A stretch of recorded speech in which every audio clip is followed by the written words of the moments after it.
The Lunar Guardsman. By Krimmer. Chapter 3. Be still, my heart. There are many ponies who claim that the citizens of Canterlot are obnoxious bastards. Always looking down on every other city, town, and village around Equestria. They are the sort that walk on the clean, most prestigious, and classy streets of Manhattan wearing the same expression on their face that they would if they were standing on a landfill instead. They are offensive, loud-mouthed, irritable, and nasty. Not all of them, of course, but enough to paint the condescending stereotype over all ponies who make their home in the capital. But when the critics of these ponies make the trip to Canterlot and walk its perfectly paved streets, they stop to admire the arching architecture. They feast at the expensive but absolutely outstanding restaurants and cafes that serve the best that all of Equestria has to offer, weep and laugh at the multitude of extraordinary plays and art exhibitions, revel in the impeccable weather that surrounds the mighty city, and gaze outwards into the majestic green view of the whole country that is offered by their standing place, high atop Mount Canterlot. And at the end of the day, well, there is only one conclusion those ponies can reach. Those obnoxious bastards might be onto something here.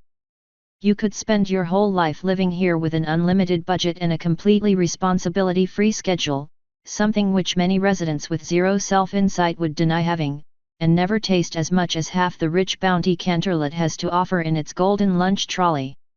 There is a paradise, and it costs 1,000 bits per day. Minus residential expenses. Let's just ignore those little things. There's no need to distress ourselves so soon. Undoubtedly, even in this mecca of style, class, finesse, and lots of not-so-hidden secret pleasure dens, there is one temple that is the absolute pinnacle of perfection. To visit it is to know awe and astonishment. It is the deep ingrained belief that will settle in your bones that you stood on the threshold of heaven. It is the realization that everything that's claimed about Canterlot would be a load of musky horse apples that overstayed their welcome in the sun, without this particular ode to the caretakers of the heavens. Girls, welcome to Canterlot Castle. Thanks Twilight, but we kinda have been here before, you know. Rainbow Dash countered Twilight's warm welcome to her former abode with the level of grace usually only possessed by rocks. Big, hard ones. I know, I just meant. Twilight stammered. Like, more times than one. Rarity decided to take mercy on both of her friends and nip this at the bud. Rainbow dear, Twilight was just trying to be courteous. Truly, for a mare so dedicated to distancing herself from any semblance of literacy, among other things, Rainbow would grip occasionally herself on technicalities in casual conversation with a pathos usually reserved for the most fastidious grammar professors. She accepted Twilight's thankful grin with a smiling nod and endured Rainbow's groan with silence. They were moving down the main entrance hall. Large, lavish staircases, barred by rigid royal guards, led to the upper floors. High above them, Rarity noticed that the design depicting Princess Celestia's cutie mark, bordered by the dawn and sunset, had been replaced with a fresh mural of a stylized Celestia and Luna rotating each other, both of them bathed by the light of their respective charge. Light, both natural and that of the extravagant chandeliers, was blocked by a rim around the mural so it could shine with the magic that was imbued in it. Rarity's inner designer felt a burning desire to confirm her suspicion that come moonrise the art would glow with a completely different radiance. Day and night together again, she thought. Appropriate, she considered, as Princess Luna should someday soon be put back at the forefront of ruling Equestria next to her sister, that Canterlot Castle slowly changed to accommodate both their graces in equal measure. She wondered how much more would change with the Lunar Diarcha's rule apart from the decor. A question left for a lesser day. Today, they had a meeting with Princess Celestia to attend.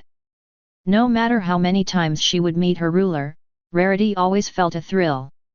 The impeccable manners, the savoir-faire, the luminous presence. True royalty was defined by her words and actions alone. Oh, she could just start giggling with anticipation like a school filly. Remember yourself, Rarity, she warned herself. She casually straightened her shoulders, in case some pony was watching, and discreetly inspected her friends. She was in the head of their little procession, intermittently side by side with Pinkie Pie as the pink earth pony hopped to admire her reflection on every polished surface and ask every pony they passed for their names, randomly returning at her place to share her experiences with the group, some of them involving ponies and places they clearly never met or had been. Rarity paid enough attention to nod at the proper places and keep only the last sentence set in her memory. Her usual stratagem in dealing with Pinkie when she was like this was to simply nod and smile. In fact, most of her interactions with Pinkie Pie involved nodding along and smiling, something she suspected the candy-crazed mare had figured out, considering the large number of occasions she found herself agreeing too late into assisting with party decorating and alligator gum brushing. Behind them followed Applejack and Rainbow Dash.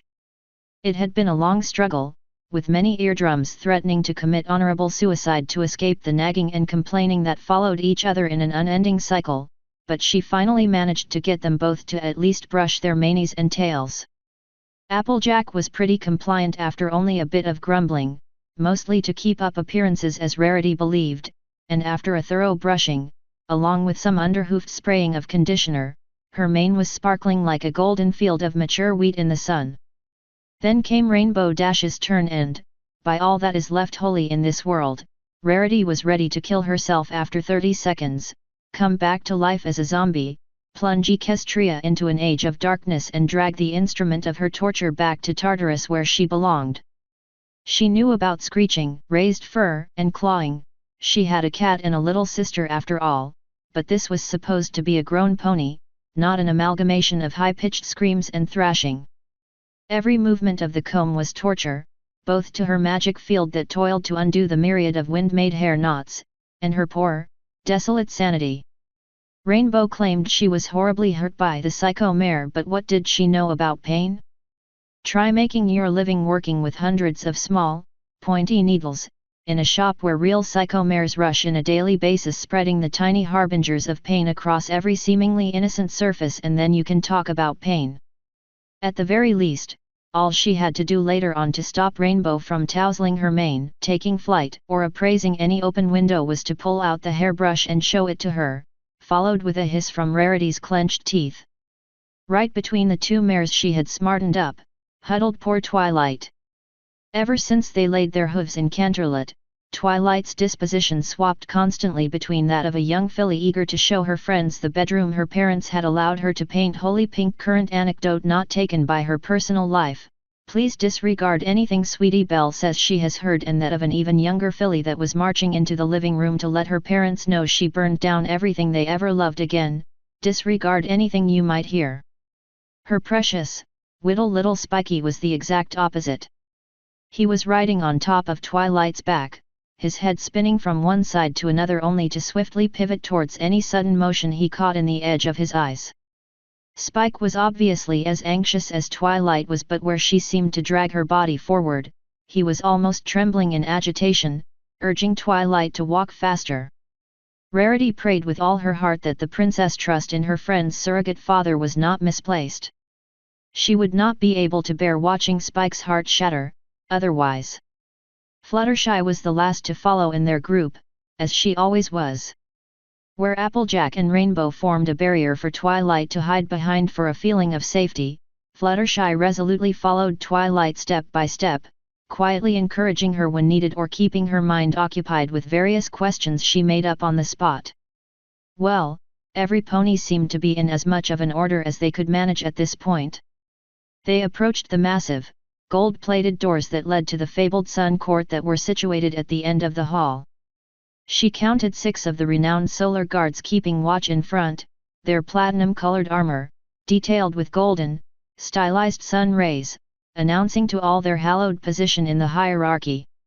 Rarity couldn't help but spot the various blades they kept at their sides.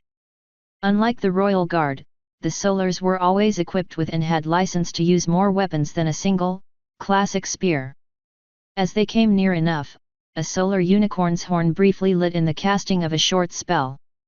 2 of the guards moved to the sides of their group, the other 4 retaining their position. Rarity tried to catch Twilight's eye for a hint in what they were supposed to do now, but the worried mare was keeping her head down, eyes occasionally flicking to her left and right. The seconds were ticking, so Rarity decided to take the initiative. She delicately cleared her throat and with eyes calculatingly half-lidded to entice every stallion or mare in sight, she addressed the unicorn stallion standing close to her. "Good morning to you, fine gentle colts. I am Rarity, owner of Carousel Boutique and bearer of the element of generosity. I and my fellow bearers of the elements of harmony have been cordially invited. Please wait in your place, ma'am. My superior has been notified of your presence and will be here shortly." "Ma'am?" It was crystal clear that she was a miss. Oh, that old buck decided to cross horns with the wrong unicorn. She was just about to let loose a formal statement of her indignation, right in the earhole that stallion idiotically presented to her in his stillness, when one of the great doors opened enough to let another solar stallion out. Rarity felt her eyes swim in stars and wished she had decided to wear one of her new ensembles after all. The unicorn that came out to meet them was large, easily the equal of Applejack's handsome brother, and solid muscle quivered under his white coat with every move. His long horn rose majestically out of his coppery mane. His armor was the same as that of his fellow solars, but unlike them, a bronze replica of Celestia's mark was sculpted in front of his chest, and a long, white, gold-trimmed cape covered his back, tied on his neck with golden braids. His austere, gold eyes passed over them, and Rarity felt them connect with hers for a heart-shuddering moment. "I welcome you to Canterlot Castle. I am Princess Celestia's commander of the Solar Guard, Steadfast Ray," he said, and smiled widely, his eyes beaming. "Oh, was this destiny? Was it finally happening? Our divine princess let me know you would arrive today. It is good to see you again, Miss Sparkle," Steadfast said, absently knocking Rarity aside as he made his way in front of Twilight. As Rarity was climbing up on her legs again, not aided by the unhelpful guards around her, she saw Twilight lock back into a serene look and return the commander's smile. "It is good to see you too, Commander Steadfast. Princess Celestia invited us to your tournament," she told him. "Ah, yes, Her Grace has mentioned this," he chuckled. "We were actually just conferring about the candidates. You wouldn't believe the amount of work that is needed in the background of such an occasion. Martial prowess is only an aspect of what is needed in the Solar Guard, and we need to make sure that only those truly worth it take on the mantle of this most holy of services to the crown." He turned around and led them through a smaller side door, down a procession of twisting corridors, slowly making their way upwards. Patrolling royal guards saluted the Solar Commander as he passed, and maids and other personnel bowed their head before him. Steadfast Ray coaxed Twilight to follow next to him.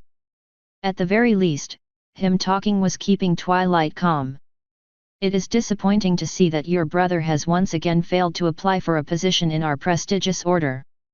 Soldiers of his caliber and talents are exactly what we are looking for in our members." The girls all looked at each other, the same question burning on their lips. What brother? It seemed to Rarity that Twilight kept her family members a close secret. On second thought, she corrected herself. She probably hadn't figured out yet that this was the kind of thing friends shared among them. Her inner gossip tried to voice her questions, but was expediently beaten and left tied in a corner by an alliance of her inner propriety, sense of timing, sensitivity, and eavesdropper. Twilight threw a short apologetic look to her friends behind her. Shining always seemed to be happy enough with his current rank. He isn't doing bad for himself, considering. The eye-dropping stallion nodded. Canterlot's captain of the Royal Guard is nothing to sneer at, I give him that. But Rigdan has done Shining Armor a great disservice by stopping him from reaching his full potential. Steadfast smirked at Twilight's panicked eep.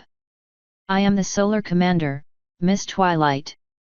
If I want to know something, then I will find out easy enough. This is far from Rigdan's greatest sin, but I am nothing if not persevering. Shining Armor will see the light one day, and we will be waiting for him. Twilight nodded absently, seeming awkward at the direction the conversation had taken. Spike also looked unhappy, frowning at the commander that had yet to acknowledge his presence. Canterlot, captain of the Royal Guard, is certainly nothing to sneer at. Rarity knew this much at least. Equestria was split into 6 districts as far as guard forces went, each of them under the shared jurisdiction of 3 captains per territory. Twilight's brother's position as Canterlot captain was the most illustrious a pony of his rank could get. The only ones to outrank him would be the various district commanders. Steadfast Ray seemed to honestly believe that Twilight's brother should give that up for a spot in the Solar Guard as their newest recruit. Having left a small distance between them and the Solar Commander, Applejack started whispering to Rainbow Dash. "Is every Solar Guard like that?" "What do you mean?" Rainbow asked. "What I mean is," Applejack specified, "is that this guy hasn't even bothered with saying a simple hey or glance towards us. And the way he mentions Princess Celestia gives me the creeps. Their job is to be bad flanks, not nice. And trust me, he keeps his eyes on us. I've heard of this guy, he is the reason the Solar Guard had to double their recruiting tournaments in recent years. The moment one of them shows the slightest hint of inattention or not being completely devoted," Rainbow made a sweeping gesture at her throat, "he knocks them off their ranks, just like that." They followed the commander in silence after that, absently listening to him singing praises for either his guard or Celestia with every other sentence. Rarity had to ask. "Why the creeps, Applejack?" "He has been less than courteous with the rest of us," she gnashed her teeth just an itty bit, "but apart from that." "Listen to him," Applejack said, nodding towards Steadfast, "hear how he talks about the princess and stuff." Applejack lowered her voice even more, forcing Rarity and Rainbow to bend their heads closer together. "Granny told me some stories once or twice, about some ponies who claimed the princess was a bona fide goddess. Now, there are a lot of ponies who believe that in some part at least, kind of hard not to with the whole moving the sun and whatnot, but some of those ponies she told me about were all mad about it. There were a few in old days, she said to me, that would gather up and pray together before sunrise for Celestia to bless em. Many of em were just plain weird about it, doing those little rituals and stuff, maybe that's how they learned it from their folk, but a few of em, oh, a few of them, all right. Some would take any casual mention of Celestia's name as a sin and turn violent to y'all sometimes. Others forced their kids to crazy stuff trying to make them get a cutie mark that had to do with the day or sun so they'd be holy. Others would take the ritual stuff too far. They'd include ponies that weren't there so they'd pray with em if you get my drift," she finished darkly. Rarity had known about ponies holding those beliefs.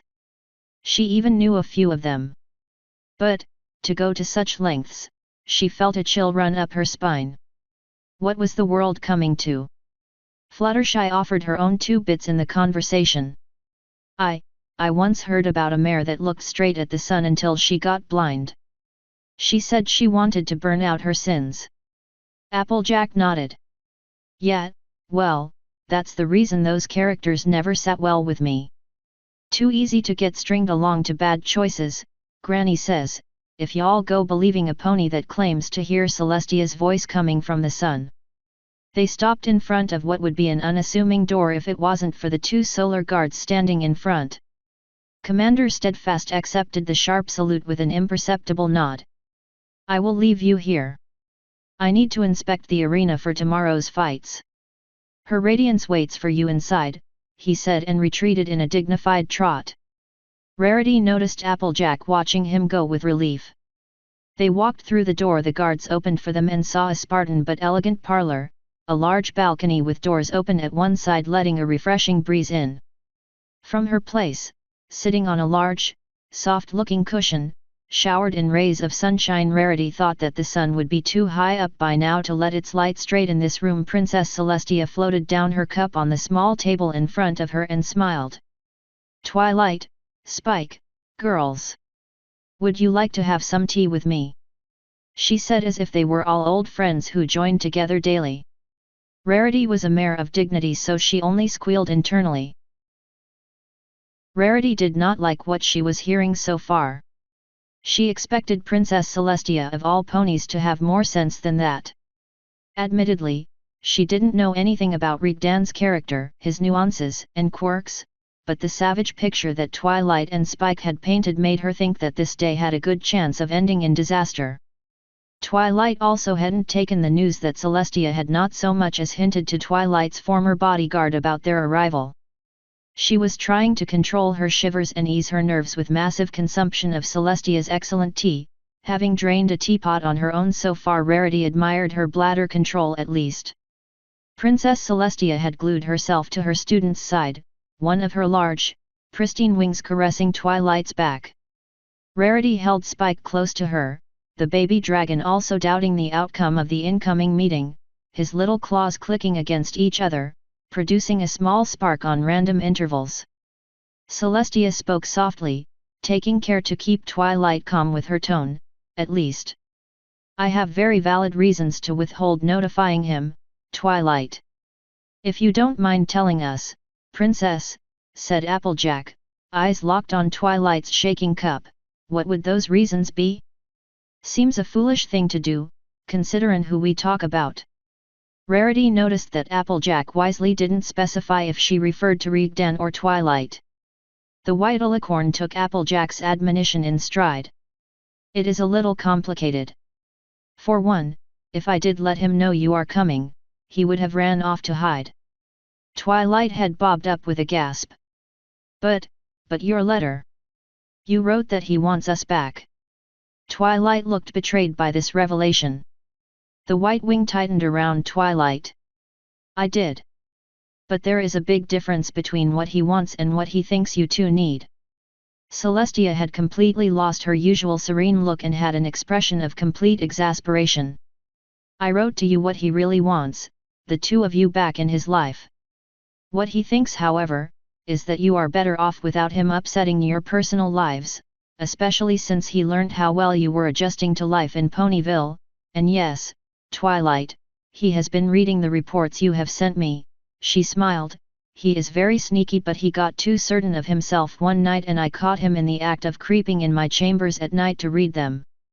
The Solar Guard is pretty much after his head for that, especially since they still have no idea how he does it. This alone should tell you how much he is starving for even the slightest way to reconnect with you, my dear student. That bonehead is too much of a, Celestia uttered a sharp, harsh word that Rarity failed to understand, to admit it. Spike snorted with mirth at Rarity's side. That's one of his words. The bad ones. I know, Celestia grinned, he explained what it means to me once, and it fits him to a T. Twilight choked a laugh, put her cup down and turned her head upwards to Celestia's face. This, I can see him doing this. She hesitated for a bit before continuing. What other reasons are there? Celestia sighed. Rigdan's been unhappy with some of my choices lately. His trust in me has waned a bit, and I didn't want to give him more reasons to distance himself. Rarity liked the direction this day was heading towards to less and less. The princess rose up on her long legs. I think we should delay this no more, she said, giving Twilight an appraising look, and settle it right now. I believe we should treat this like a band-aid, Twilight. Better to rip it off at once than let it pull out our hairs one by one. Okay, I can do this, Twilight said, shakes making a comeback on her voice and legs. Where is he?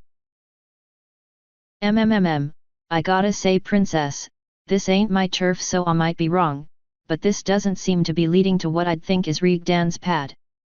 This looks more like... Applejack trailed off, hoof waving towards the doors in front of them. They had been led towards one of the castle's towers and made their way up, almost to the very top. The last staircase left them standing in front of this pair of intimidating doors. Rarity was surprised by the lack of guards and ponies. The closer they got to their destination, the less ponies seemed to wander around with almost complete absence of life in and around the tower.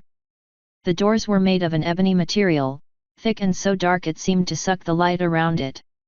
A full moon, split in half by the seam of the doors, was placed high up, made of cloudy silver. Piercing, silver stars were placed around the door, in a seeming random pattern, holed in deep grooves. Streaks of deep dark purple and dark blue seemed to wave in and out of the portrayed night sky. Unless this was the extravagant entrance to Equestria's most sinister observatory, there was only one pony that could be making her home in the chambers beyond. Considering that this was the first impression they had of Princess Luna after her short stay at Ponyville, they really couldn't be blamed if the tidal nightmare moon was expressing itself in their heads with loud screams, could they? Poor Fluttershy was staring at the moon high above, her jaw wide open. Rarity noticed Rainbow Dash circumspectly put a hoof under it and closed her mouth. Rickdan has been spending the majority of his time with Luna, Celestia informed them. He has been paying back Twilight's kind help in learning equestrian by aiding Luna in updating her vocabulary. He has also been assisting her in her studies to familiarize herself with modern culture. She pouted a bit, and although I am uncertain of the wisdom of that particular choice, they have both been very scholastic in studying a variety of surprising subjects. She stepped forwards, her long horn lit as it opened the massive doors. He also seems to have recruited my sister for some of his projects. She smiled knowingly at Twilight. Speaking of which, the first magic deep microscope is being constructed at Canterlot University, right now. We expect to have the first detailed image of a cell by next month. Whatever a cell was, it was the most proper thing to say to Twilight at that moment. It allowed her to make it through the door, lost in a trance, daydreaming about Celestia's words, eyes filled with wonder and lips locked in an adorable opposition. The foyer they came in was a surprise. Rarity would have expected dark color, casting the room in simulated darkness. What she saw instead was pleasant, earthly colors, punctuated by a streak of dark blue or, rarely, purple. The furniture was robust, thick, and rich, unlike the dainty creations that she had seen in the rest of the castle, making the setting appear strangely homely. The light was dim, thick dark curtains drawn over the windows, but this only intensified the warm closeness. A thick, dark blue carpet dominated the floor. At the end of the room, a double staircase made of dark wood led to the floor above. Among the twin stairwells was a wide balcony, its doors left wide open. Celestia approached one door at the end of the room, eyeing it critically before pressing her ear against it and chuckling at what she heard. If past experiences are any guide, I believe we will find our quarry in here. Twilight, are you coming? Twilight had stopped in the middle of the foyer, one hoof rubbing the other, as she answered. Actually, Princess, I was thinking I should wait here till you let him know why we came. I need some more time to prepare myself, she said, convulsively swallowing. Spike was fidgeting next to her, Twilight's tail wound around one of his little claws. I'm gonna wait here too, Princess. Giving Dad a warning first might be for the best. Celestia's mouth was set in a straight line. If you believe you need some more time, then I won't rush you, Twilight. Celestia looked at the rest of the group around her. You girls better come along. He will be more patient with you next to me, though one of you might want to stay back with Twilight. She hinted. Fluttershy offered at once, eager to both refrain from a social activity but mostly because that's who the sweet dear was. She trotted daintily to Twilight's side and put one of her soft wings around her, making her smile in gratitude.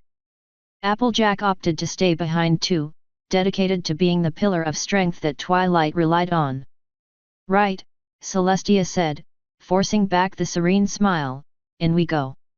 She opened the door and they all walked into the dark room. Rarity, Rainbow Dash, and a skipping Pinkie Pie followed right on her tail. When Rarity got in, she saw that the room was not completely unlit. A small, covered lamp was providing a weak source of light, casting the room in a deep semi-darkness. Rarity's eyes adjusted quick enough and recognized the room as a study. Bookshelves covered the wall on the left of the door. Examining the opposite side explained why there was no light allowed inside. The wall and windows had been covered with large panels made of cork, very much like the smaller ones Rarity herself liked to use in her design room. A multitude of papers had been tacked on, brimming with words and hurried sketches of uncomprehending design. There were 2 desks in the room. One of them, the largest by far, was located near the end of the room, in front of a very large mirror with a glinting gold frame. She saw the shape of another, smaller one, in the corner, where the light did not reach. There was no biped being waiting for them here. Rarity re-examined the room.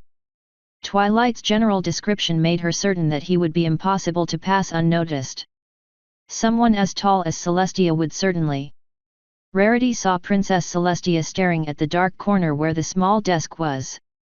Rarity scrutinized it further, and as her night vision sharpened she saw a strange silhouette had been slumping over it. She realized that she had been hearing a constant noise ever since they entered, which she could now identify as a drowned snoring. Princess Celestia's magic encompassed the small lantern, removing its cover and increasing its light much further than a light source of that size could offer. Rarity felt her chest seizing at the sight. The sharp intakes of breath next to her let her know that her friends had the same reaction. Only Princess Celestia was unaffected by what she saw. The notorious Rigdan was across them, sitting on a stool and fallen across the desk, sleeping on top of his arms. He was wearing only a pair of dark blue trousers, leaving his upper body naked, exposing them to the horrifying view on his back. An countless amount of crisscrossed lines were making their way over each other. The skin was coarse, raising angrily in places only to look painfully dug in at others. There was no part of his back uncovered of the blackened ridges, apart from near his sides, and they flowed all the way down with no stop to them until they were covered by the fabric of his clothing. Rarity forced herself to breathe. Next to her, Rainbow Dash spoke up, her exclamation deafening in the silence that reigned in Rarity's ears. "Oh, my gosh!" The snoring stopped. The mangled spine straightened up and a head covered with a short black mane rose up. There was a delay of a couple of seconds as the figure in them recognized the changes in its environment, and in a sudden movement it was on its feet, turned towards them. There was a nightmare night when Rarity was a little filly that stuck in her memory, haunting her childhood dreams. She had begged and begged her parents to let her walk through a haunted house attraction with her classmates. Her mother denied her, but her father gave in to her filly tears and convinced her mother to give her permission too. By the time she reached the exit, Rarity fervently wished he hadn't. In the haunted house she faced the expected jump scares that she loved to loudly yell at. Spiders, snakes, red-colored water running from the walls, ghosts jumping from the corner. But near the exit they saw the nightmare attraction. Instead of the customary Nightmare Moon actor jumping and snarling at the guests, the owners had fielded a view of one of Nightmare Moon's prisoners. A stallion was thrashing on a table, covered with bloody lines, hooks and chains positioned around him. The sight of some pony in such pain with promises of worse to come had marked her young self. She had nightmares of what happened to that stallion as they left him behind for weeks, that what they saw wasn't an actor but a pony who really was put there for Nightmare Moon's amusement. When she saw Rigdan in full light, his mane unkempt and wild from his sleep, Rarity thought for the first time in her life that her imagination had probably been too small. His back had been a horror. She couldn't think of something worse to happen to some pony. But Twilight's former guard offered an answer to that. His torso and arms were a canvas where torment and pain had been given free rein with their tools of art. Straight and jagged scar lines of various sizes were spread all over, physical memories of deep, brutal lacerations. Pock marks of various sizes clouded any free space among them. Rarity was no doctor, but with her eyes sharpened by a life of attention to details, she saw the small white marks that trailed along a number of the scars, stitching marks, some expertly made with equal distance between each, most crude, repeating themselves next to each other in awkward lines. Others she thought must have originated by claws and teeth, their symmetry and positioning betraying them. With bile coming up her throat, she figured that at some point he had been bitten almost in half by something extremely large. His left forearm shined in the light, discolored against the rest of him. Other random areas also glistened alike, proof of burns that had covered him at various points in his life. At his chest she noticed two circular scars, one larger than the other, that were more recent, covering the older ones below them.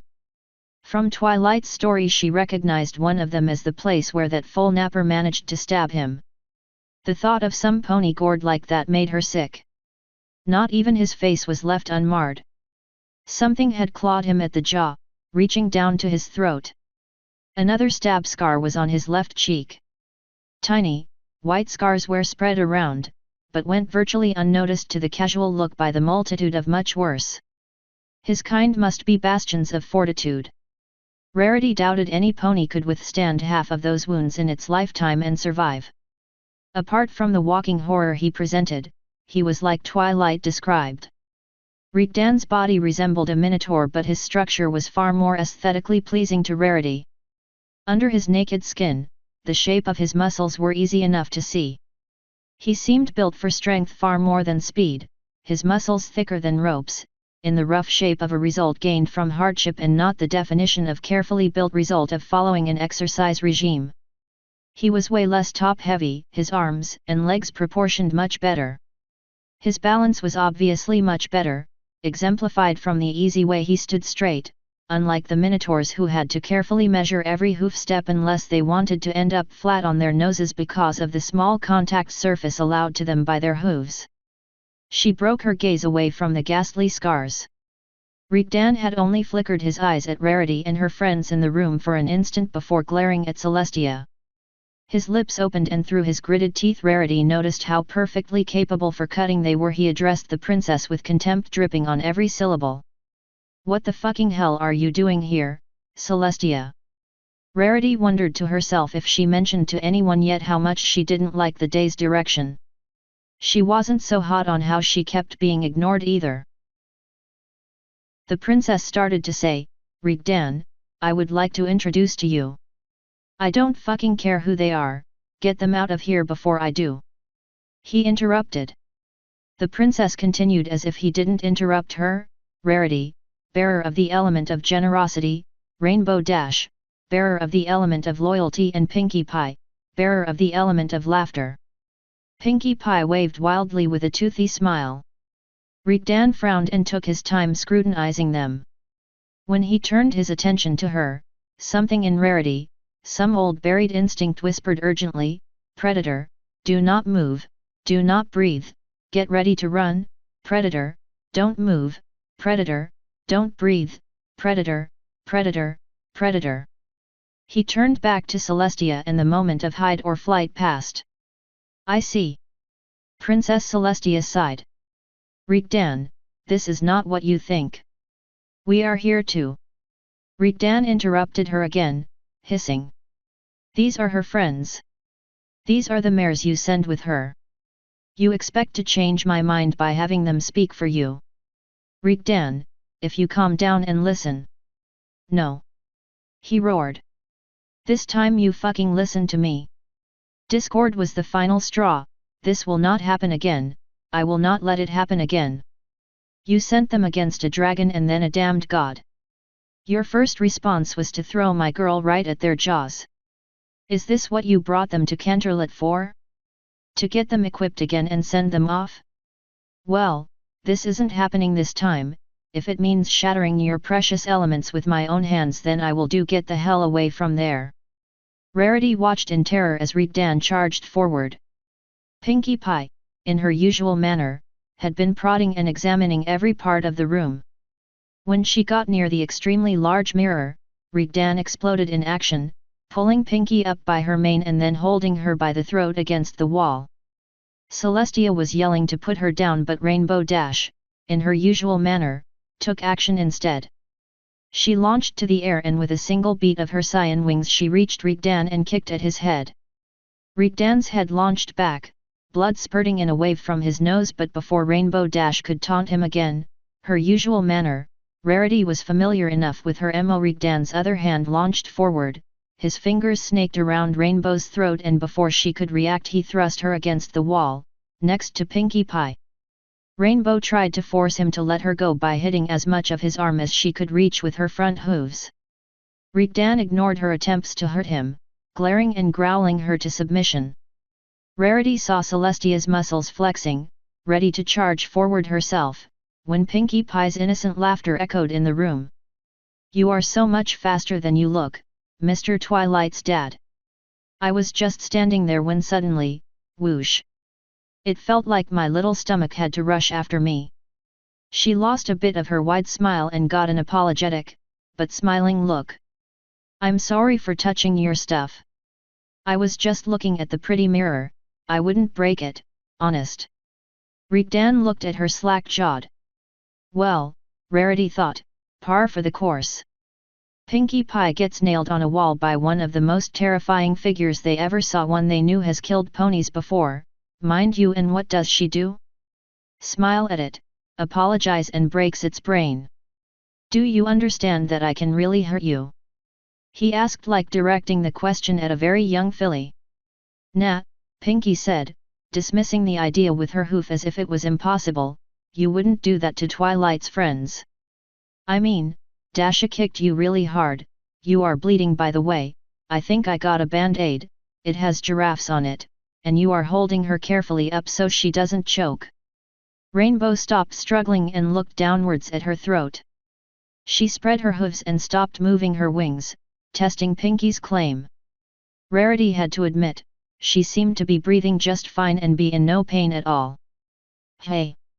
Can you let us go now, pretty please?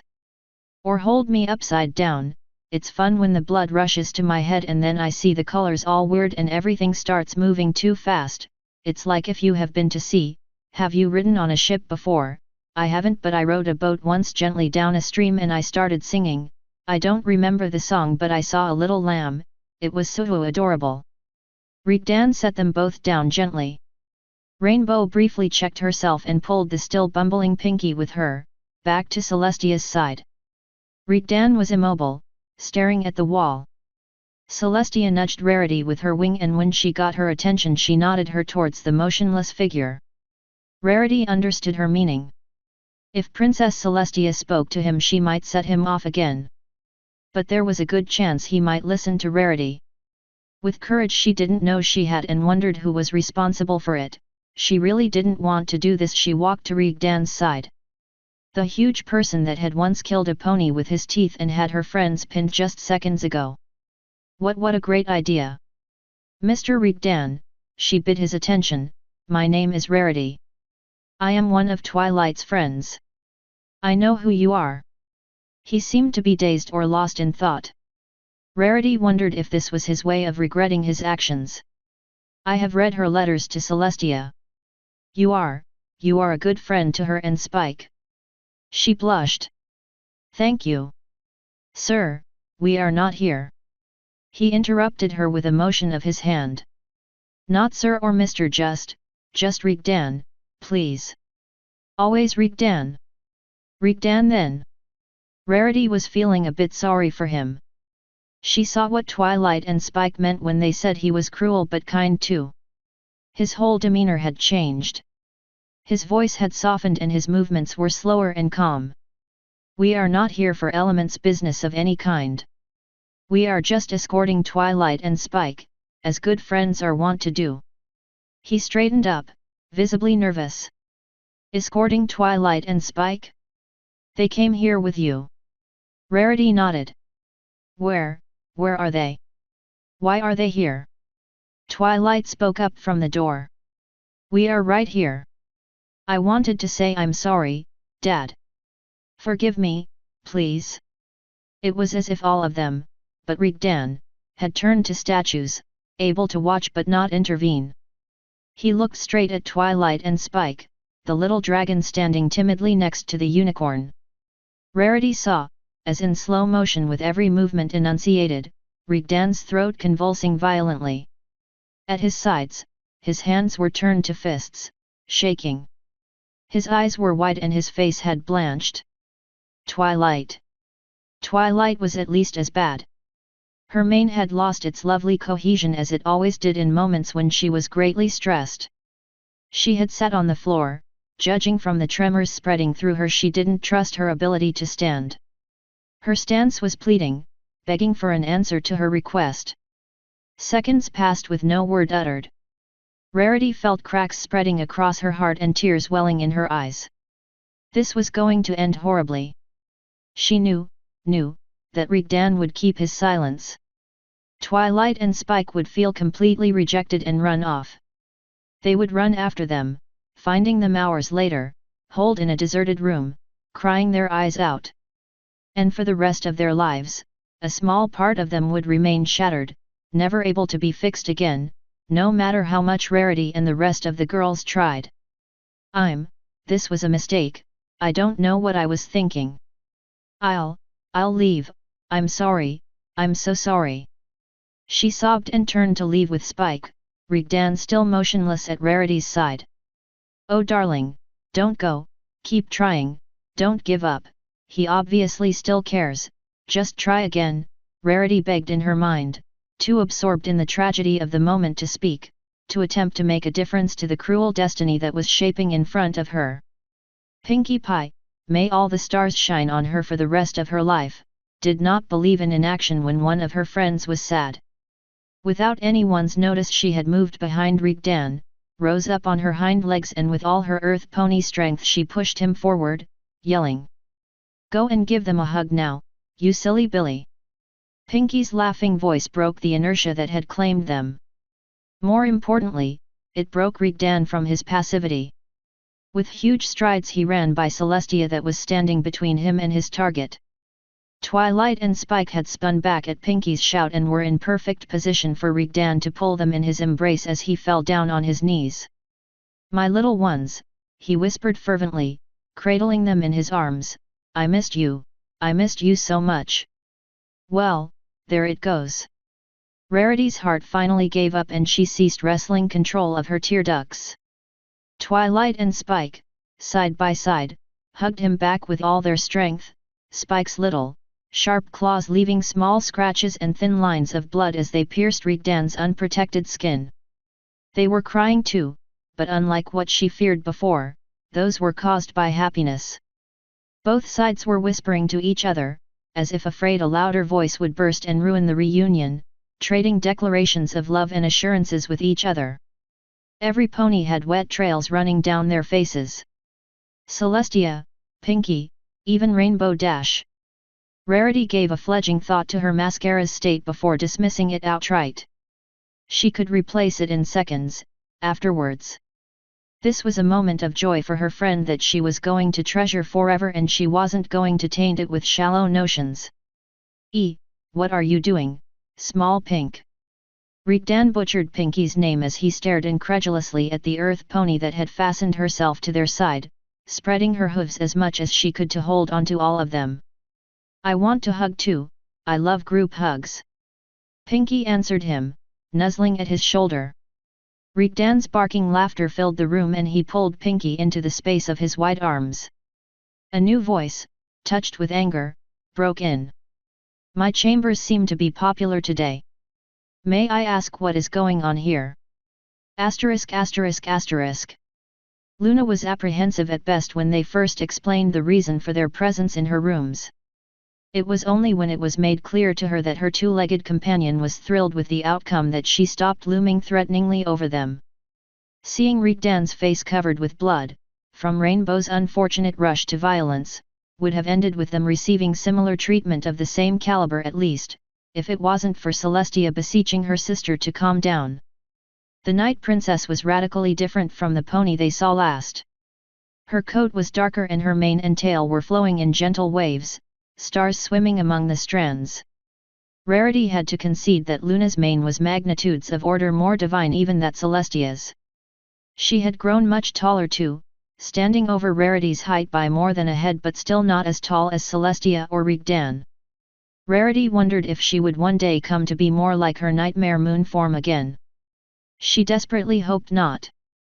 Luna was currently sharing a couch with Rigdan and his playmates, though she was sitting apart a bit, displaying some wariness in approaching some pony too close.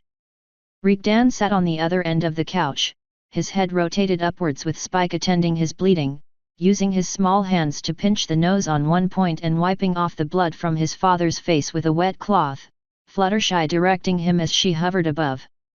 Band-aids, decorated with giraffes, had been layered on his nose and the small scratches Spike accidentally gave him, courtesy of Pinkie Pie. At his side Twilight was snuggling against him, one of his hands gently scratching her, moving from her ears to her back. Years of experience had apparently taught him all the right spots to treat because Twilight hadn't stopped purring since he started, to Rainbow Dash's chagrin. His other hand was busy holding Pinkie Pie upside down from her leg. Pinkie cooed with wonder, her head getting redder by the minute, as he gently swung her back and forth. After the confrontation with an angry Luna that had been raised from her bed by the yelling, interactions went surprisingly smooth with one large exception. When spirits calmed down, Celestia decided to repeat introductions, forcing a new start.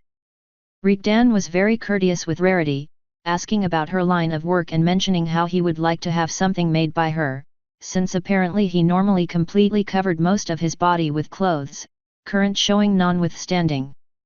Rarity's muse went ablaze and she made a mental note to take his measurements before leaving. He also, inconspicuously, bent near her and, unheard from the others, thanked her for her gentleness and generosity with Spike. Applejack asked what the blush was about but Rarity brushed her off with a later. Rainbow Dash was next in line. She tried to sheepishly apologize for hurting him but she was cut off by Rigdan's exclamation of admiration for a solid hit. Next time though, you want to follow up. Either keep going or back off, he advised her in good nature. Rainbow puffed with pride at the intimidating stallion's words. Rainbow assured him that this was the least she could do for her friends and Twilight, gaining a wide grin for Rigdan. It was Twilight's turn to blush next to him. On her turn, Pinkie Pie launched herself with a jump at him, yelling loudly, "Hi! I'm Pinkie Pie!" He caught her midair and proceeded to throw her up, almost all the way to the ceiling, again and again, Pinkie cheering loudly as he laughed. When he put her down, to Pinkie's expressed disappointment, he knelt in front of Fluttershy. Fluttershy, unlike what Rarity expected, did not appear to be frightened of him.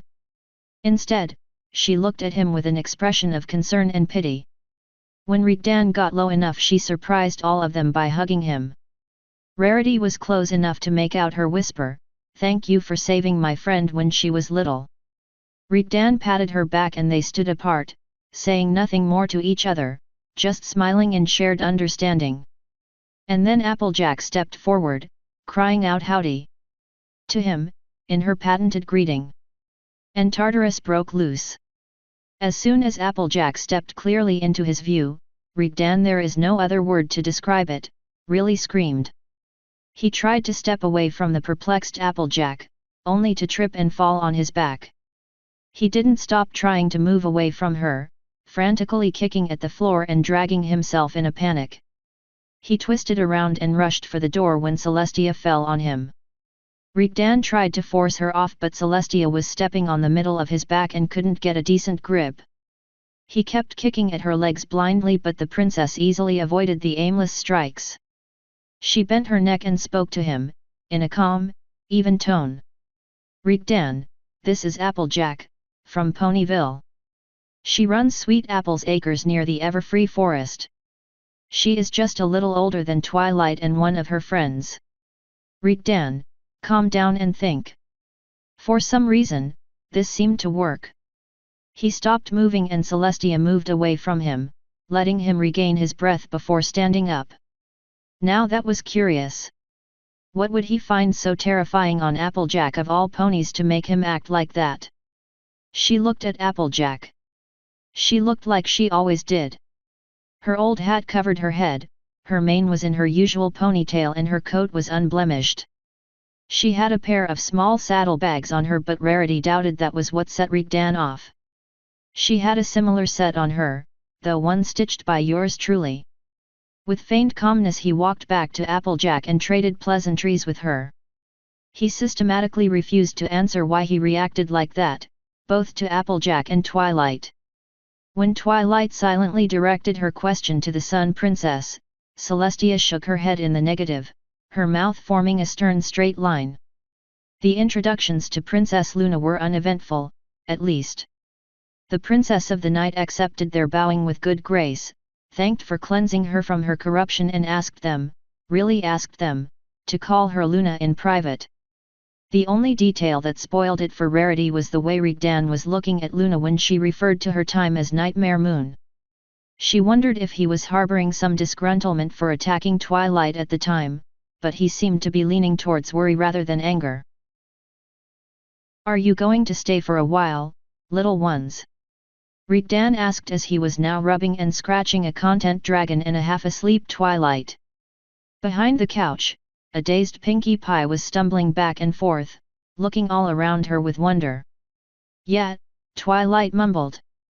"Princess Celestia invited us to watch the Royal Guard tournament. Are you going to come with us?" He chuckled. "Luna and I have made plans to be there. This might turn out more fun than I expected." "What do you mean, Dad?" asked Spike. "Never mind that, little flame. You will see tomorrow. It's gonna be a surprise." Twilight's mouth was pouting. "I don't like surprises. Can't you tell us now?" He gently patted her cheek with his fingers. "No. Be patient." "I don't want to be patient, I'm gonna be up all night." Twilight opened her eyes and froze mid-sentence. "Rigdan. Your hand. Your finger." Rarity shifted her attention to Rigdan's fingers. She had missed it somehow, but where his right hand had 5 fingers, the left one was missing the smaller one. It seemed to have been chopped off, unevenly and badly cut. "Oh, this old thing," he said nonchalantly. "It's not really that important. I got spares. Don't worry about it, little one. Don't worry about it." Twilight was furious at the casualness he exhibited. "It's your finger. What happened to it?" "I traded it." "Traded it?" she cried out. "Traded it for what?" He didn't answer. Instead, he leaned his head back on the couch and closed his eyes, hands still working on his charges. Twilight turned to Celestia. "Princess? What happened?" Celestia sighed. It seemed to have become a common trend for her where Rigdan was involved. "I do not know, Twilight. One day it was just gone. He refuses to say how." Pinkie Pie took his hand in her hooves and carefully examined it. "Did a nasty mosquito bite you and you scratched it so hard it fell off?" "A perfectly good explanation," he encouraged Pinkie. "I'll go with that one." Twilight evidently gave up on him giving an honest answer and settled back to being scratched again. Rarity decided to try and draw their current hostess in a conversation. "So, Princess Luna, excuse me, I meant Luna, your sister let slip that you and Rigdan are working together on some kind of project." "More than one actually," Luna answered excited. "I do not wish to spoil the surprise either, but we are working on wonderful ideas that will change our world forever." "Does this have to do with the knowledge Rigdan has, like Twilight informed us?" she inquired. "Almost exclusively," Luna nodded. "We have been taking detailed notes of everything he can remember of his kind's technology and scientific progress and slowly figuring out their magical equivalents. It is a slow progress as we are working with bits and pieces, some terms we simply have no translation for and have no idea what Rigdan remembers correctly or is just wrong about." "But wait," Twilight interrupted, standing ramrod straight. "You have been taking notes of everything? All that Rigdan knows?" "Well, yes," Luna answered her, "we are trying to be organized about it. That room Dad was sleeping in. All those papers on the wall and the desks were those them." Rarity had a vision of the future. It involved a unicorn leaving the room in a mad dash for knowledge. "Twilight, darling," she started. She didn't manage to finish before Luna answered Twilight. "Yes, most of them." Rigdan saw what was coming too late but still attempted to make a grab for Twilight. Twilight, however, seemed to be more worked up than they thought. Instead of running off to the study, she was simply gone in the magic explosion of a teleportation. Rigdan lost no time and ran out, shouting, "Twilight, come back here." The next few minutes proved to be very entertaining to those who decided to stay behind, which meant every pony else. Rigdan's and Twilight's voices were easily carried to them as they shouted to each other. Twilight, you are not allowed to mess with these. These are all written in gibberish, I can't read these. She yelled in anguish. I am not an idiot to write it down in equestrian. These are all written in my language, now drop them.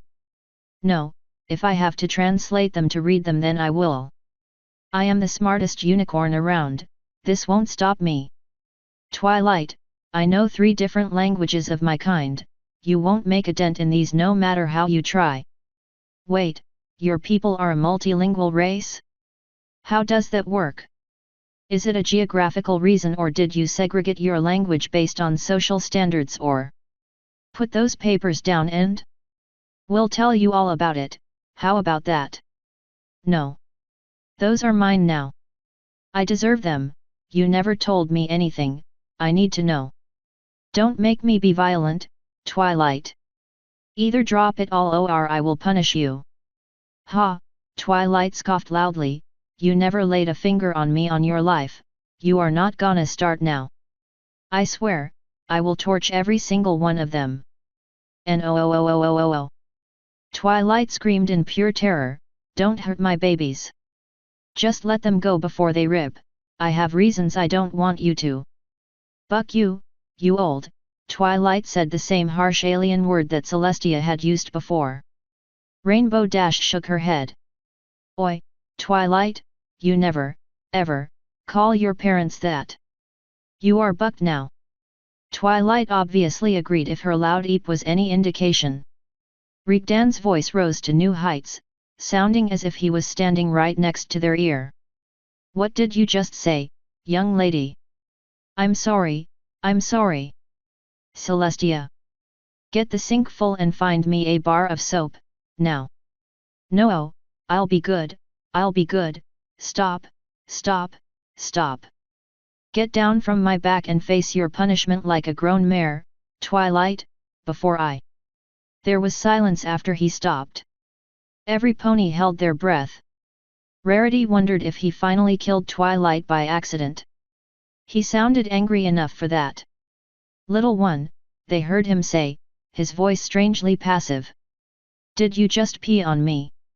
Every pony started snickering. I had a lot of tea and you squeezed too hard. Never before had Rarity thought she would see 2 princesses rolling on the floor, trying to stop their laughter long enough to gulp down some precious air. She would have appreciated the sight more if she wasn't in the same state, along with every pony else. Luna was the first to manage to regain enough self-control to get up. I'll go fill the bathtub, she said, causing every pony to suffer through more laughing seizures. Outside the room, Twilight and Rigdan were dripping and waiting for them to calm down so they could go and wash up.